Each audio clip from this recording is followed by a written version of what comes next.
এদেশের উপর দিয়ে ট্রানজিট ভেন চলতে হবে, আমাদের বুকের উপর দিয়ে চলতে হবে, ঠিক কিনা বন্ধুগণ?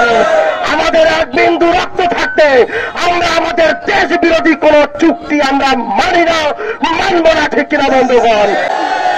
প্রিয় উপস্থিতি পর্যায়ে সংক্ষিপ্ত আকারে বক্তব্য নিয়ে আসছেন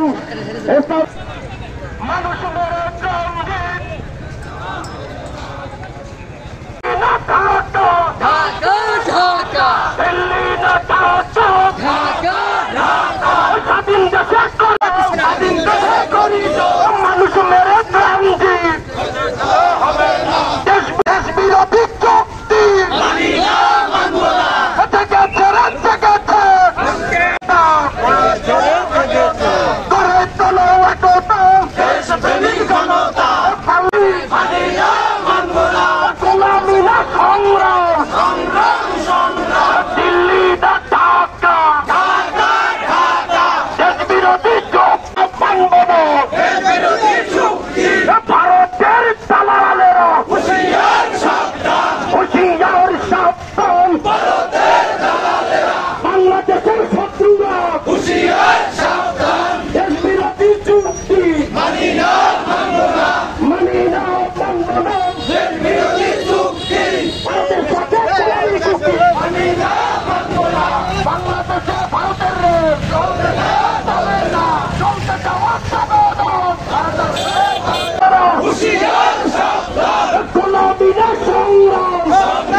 তাদেরকে দ্রুত গ্রেপ্তারের দাবিতে বিক্ষোভ মিছিল পরবর্তী সমাবেশের বন্ধুগণ, প্রিয় উপস্থিতি আপনারা সকলেই জানেন আমাদের মাননীয় প্রাইম মিনিস্টার, তিনি ভারতের কসাই প্রধানমন্ত্রী, ভারতের কসাই, গুজরাটের কসাই নরেন্দ্র মোদীর সাথে যেই দেশ বিরোধী চুক্তি করেছে, বাংলাদেশের মানুষ তা মানে না, মানে না, মানে না।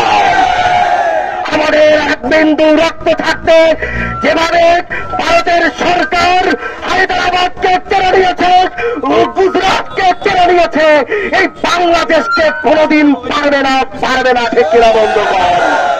এদেশের উপর দিয়ে ট্রানজিট ভেন চলতে হবে, আমাদের বুকের উপর দিয়ে চলতে হবে, ঠিক কিনা বন্ধুগণ? আমাদের এক বিন্দু রক্ত থাকতে আমরা আমাদের দেশ বিরোধী কোন চুক্তি আমরা মানি না, মানব না, ঠিক কিনা বন্ধুগণ? প্রিয় উপস্থিতি দাবিতে দুর্নীতির রাঘব বোয়ালদের দ্রুত গ্রেফতার। এদেশ কারো বাপের ভিতরে, এদেশ আমাদের, এদেশ 16 কোটি মানুষের, ঠিক কিনা বলেন? যার ইচ্ছা মনে যাবে যে এটা বাপের বিটা, সেটাই করতে আমরা দেব না, ঠিক কিনা বলেন? আপনারা ঠান্ডা মাথায় আমার কথাগুলো লক্ষ্য করবেন। প্রিয় সংগ্রামী সাথী ও বন্ধুগণ, আজকে আমাদের রাস্তায় বের হতে হয়েছে কি কারণে? দেশ রক্ষার আন্দোলন, ঠিক কিনা বলেন? দেশ রক্ষার আন্দোলন তো 1971 সালে হয়েছিল। এদেশের 30 লক্ষ মা বোনদের ইজ্জতের বিনিময়ে এদেশের সোনার ভিটা আমরা কিনেছিলাম, ঠিক কিনা বলেন? সেই দেশ রক্ষা করার জন্য আবার কেন এই রাজপথে আমাদের নামতে হচ্ছে? কারণ কি? নিজের ক্ষমতা টিকায় রাখতে দামি মামি আর স্বামী নির্বাচন দিয়ে ভারতের দাদা বাবুকে খুশি করার জন্য দেশকে লিখে দিচ্ছেন, এটা কচ্ছিন কালো আপনি পারবেন না, পারবেন না, পারবেন না, ইনশাআল্লাহ, ঠিক কিনা বলুন? আপনারা আমাদের দেশের মানুষ, আমার মনে হয় 60% মানুষ একেবারে দরিদ্র সীমার নিচে বসবাস করে, কেননা এরা শুধু পেটের চিন্তাই করে, দেশকে কি করে এরা খবর রাখে না, ঠিক কিনা বলেন? আজকে দেখেন নৌপথ করিডোর দিয়েছে, দুটো বন্দর করিডোর দিয়েছে, স্থলপথ করিডোর দিয়েছে, লাস্টে ছিল উত্তর এবং পূর্ব রাজ্যগুলোতে ভারত যাবে সেজন্য রেল করিডোর দিয়েছে বাংলাদেশ, ঠিক কিনা বলেন? আমরা এই করিডোর কঠিন কালো দিতে দেব না, দেব না, দেব না, ঠিক কিনা বলেন? আপনি এত কিছু দিলেন, এক যুগের ভিতরে আপনার বিএসএফ এর মাধ্যমে এত বড় বন্ধুত্ব সম্পর্ক, 1276 জন কেন বাঙালি, কেন বিএসএফ এর গুলিতে বর্ডারে নিহত হয়েছে তার জবাব দেন, ঠিক কিনা বলেন? এ সমস্ত খবর সাধারণ বাঙালি জানে না। কেন সাধারণ বাঙালি জানবে কি করে? 17 বছরে এদেশে যারা এক নায়কতন্ত্র প্রতিষ্ঠা করে ক্ষমতায় পয়সার পাহাড় জমিয়েছে, ঠিক কিনা বলেন? এদেশে যারা পয়সার পাহাড় জমিয়েছে, সকল সরকারের আমলা, সকল সরকারের রাজনীতিবিদ এত পরিমাণ পয়সার মালিক হয়েছে নিজেও জানে না, ঠিক কিনা বলেন? গতকালকে পত্রিকায় দেখেছি যে একজন অতিরিক্ত পুলিশের আইজিপি ছিল, তার স্ত্রীর কোন আয় নাই, কিন্তু 27 কোটি টাকার মালিক। কোথায় পাইছে বলেন? কোথায় পাইছে? এ খবর সাধারণ জনগণ জানে না। সাধারণ জনগণ এখনো কনসাস না, এখনো অসচেতন, ঠিক কিনা বলেন? আমাদের জাগতে হবে, ঠিক কিনা বলেন? কেননা আমরা এদেশ থেকে আমরা তো অন্য দেশে যাওয়ার কোন আমাদের সুযোগ নেই, আমাদের টাকা নেই, আমাদের অর্থ নেই, আমাদের পয়সা নেই, কিন্তু আমরা সচেতন হতে হবে। কেননা যারা আজকে হাজার হাজার কোটি টাকার মালিক, তাদের আমেরিকায় বাড়ি আছে, তাদের ইন্ডিয়ায় বাড়ি আছে, তাদের কানাডায় বেগমপাড়ায় বাড়ি আছে, তারা তো আমাদের দেশ থেকে ব্যবসা প্রতিষ্ঠান মনে করে, ঠিক কিনা বলেন? আজকে পুলিশের প্রধান আইজিপি ছিল বেনজির, হাজার হাজার কোটি টাকার মালিক, আপনারা এখন পত্রিকায় দেখতেছেন, ঠিক কিনা বলেন? কেননা তার ক্ষমতা পড়ে গেছে, তাকে আমেরিকা শেষে দিছে। এরপরে আমাদের দেশের সরকার চিন্তা করতেছে আমার ক্ষমতায় টিকে থাকার জন্য বেনজিরকে অনেক কিছু দিছি, এখনো বিপদে পড়ছে, ওরে অন্তত খালি একটু মানে দুবাইতে পার করে দি, ওখানে জানে সই নিয়ে খাই বাস, আর বাংলাদেশের যে পয়সা দিছিলাম ওটা রাষ্ট্রীয় কোষাগারে আসুক, ঠিক কিনা বলুন? এরকম করে বেনজির সেনাবাহিনীর প্রধান আজিজ যখন বক্তব্য দিয়েছে, আমি মিডিয়ায় দেখেছি, বাংলাদেশের আওয়ামী লীগের ওবায়দুল কাদের কি বক্তব্য দিয়েছে, তার ছেলে বাংলাদেশের একজন সামরিক প্রধান, সে কিভাবে এইভাবে মিডিয়ায় বক্তব্য দিচ্ছে আপনারা দেখেন না ইতিপূর্বে মিডিয়ায়? আজকে তার পরিণত কি হয়েছে দেখুন। এরপরে আমরা এদেশের রাস্তা স্বর্ণ দিয়ে বানানো যাবে, কিন্তু কেন যায় না?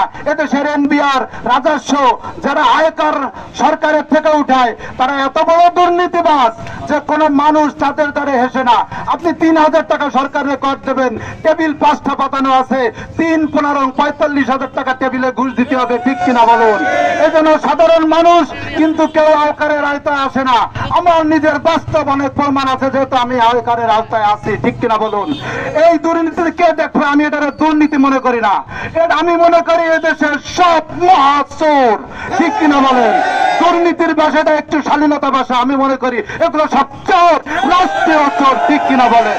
কিন্তু এই রাষ্ট্রীয় চোরকে কে দেখবে? দুর্নীতি দমন কমিশন। তো আমেরিকার থেকে যখন তাকে করতে আসলো, তখন পিছনে দরজা দিয়েছে, পালায়ন করেছে, ঠিক কিনা বলুন? এরপরে কে দেখবে? আর কিছু বলতে চাই না, আপনারা সব জানেন যে দুর্নীতি দেখবে সেই তো মহা দুর্নীতিবাদ, ঠিক কিনা? মিছিল সম্মানিত উপস্থিতি, অনেক কথা আপনারা শুনেছেন, পেয়েছি, ঠিক কিনা? আজ এই স্বাধীন দেশের উপর শকুনের নজর পড়েছে।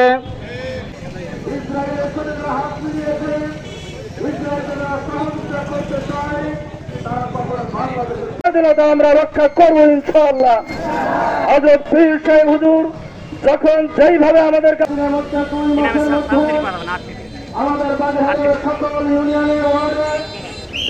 আছে তাদেরকে চিহ্নিত করতে হবে। দেশপ্রেমিক এই বাংলাদেশের অভিভাবক হযরত পীর সাহেব হুজুর চরমনাই, তিনি আজ দেশের বিরুদ্ধে যখন চুক্তি হয়েছে, যখন এদেশের চিকিৎসা খাতকে, এদেশের বাজারকে যখন একেবারে নষ্ট করার পায়তারায় উন্নীত হয়েছে, ঠিক সেই সময় পীর সাহেব হুজুর দেখলেন এদেশের অর্থ সুকৌশলে ভারতে চলে যাচ্ছে।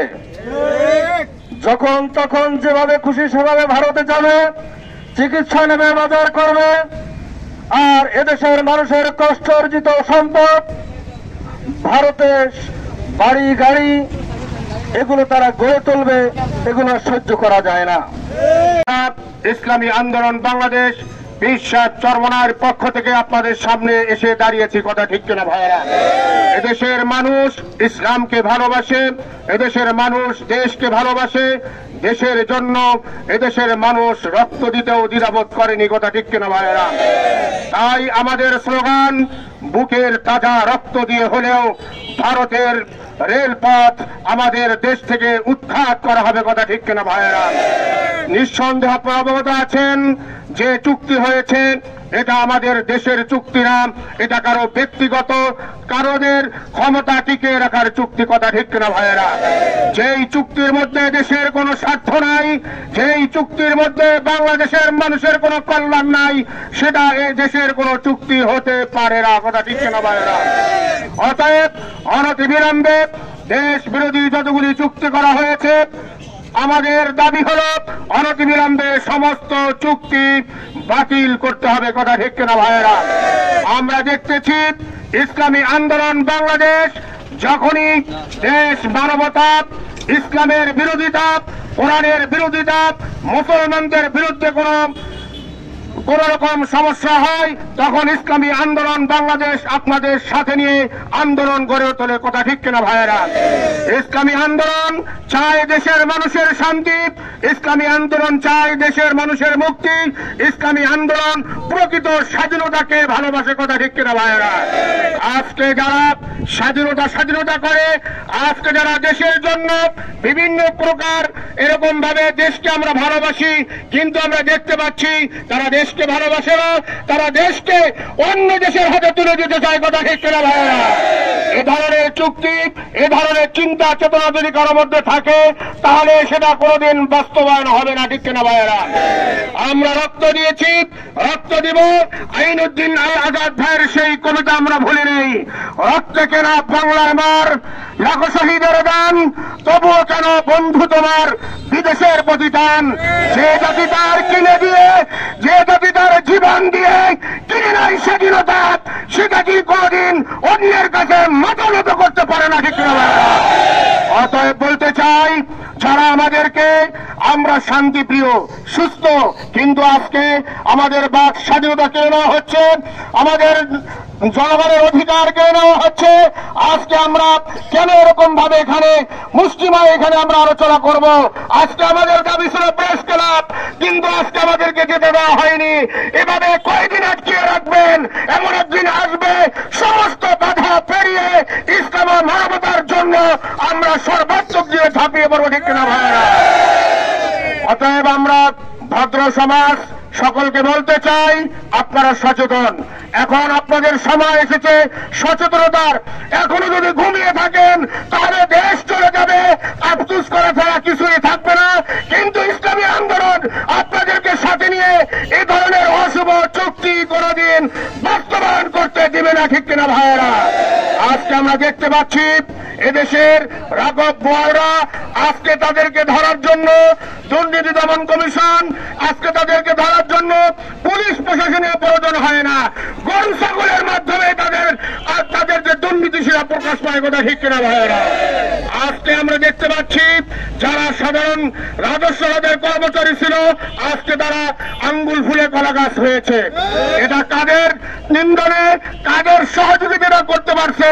আজকে তাদেরকে দেশ থেকে বিতাড়িত করার পরে, যাওয়ার জন্য সুযোগ দেওয়ার পরে বলা হয় তাদের জন্য রেড অ্যালার্ট দেওয়া হলো। এটা একটা হাস্যকর বিষয়, কথা ঠিক কিনা ভাইয়েরা? অতএব আজকে আমরা দেখতে পাচ্ছি সাংবাদিক ভাইদেরকে হুমকি দেওয়া হচ্ছে, তারা যেন দুর্নীতির বিরুদ্ধে কলম না ধরে, আজকে তাদেরকে দমিয়ে রাখা হচ্ছে। আপনারা দুর্নীতি বন্ধ করুন, আমাদের সাংবাদিক ভাইরা আপনাদের বিপক্ষে লিখবে না, কথা ঠিক কিনা ভাইয়েরা? আজকে উন্নত চিকিৎসা সেবার নামে বাংলাদেশের মানুষকে ধোঁকা দেওয়া হচ্ছে।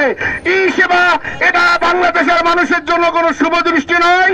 এই ই সেবার মাধ্যমে আপনি বুঝাতে চাচ্ছেন বাংলাদেশের মানুষ ভারতে সমস্ত টাকা দিবে, ভারতকে উন্নত করবে।